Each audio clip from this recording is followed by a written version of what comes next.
Eç kaçan eç kim sağa küybeydi. Jönökөй эле мисалдардан качан үйлөнөсүн дейт. Качан той, качан той деп тойгозушат.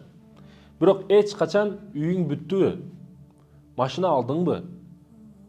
Акча жактан кандайсың, жардам берейинби деген маселеде көздөрүн кысып турушат. Үйү жок болсо албай коюшун, эч нерсеси жок болсо никетинди көчөдө өткөзөбү ал? Жаңы жылды тоскондой кылып. Жок, эки жагын караш керек. Ооба, азыр үйлөндүрүп коюш максатында ар кандай сөздөрдү айтат сага. Үйлөнсөң жакшы, башка рызкысы менен келет, бардык бала дагы башка дагы дейт.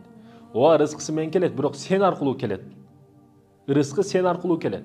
5 адам болсо 5 адамга ылайыктуу иштетип туруп, пешенеңден арт жагынан терди чыгарып туруп, андан кийин берет рызкыны. Жөндөн жөн берип койбойт.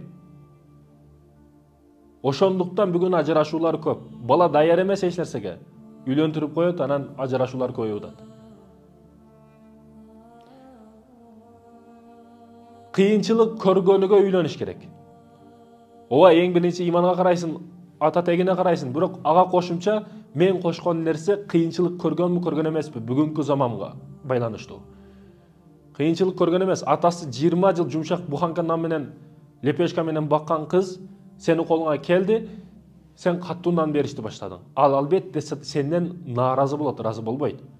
Ошондой экен, кыйынчылык көргөн кызга үйлөнсөң, ал жаштыгынан, каттыгынан ар нерселерди жеп жүргөн болот. Кийин сен эмне берсең дагы жей берет.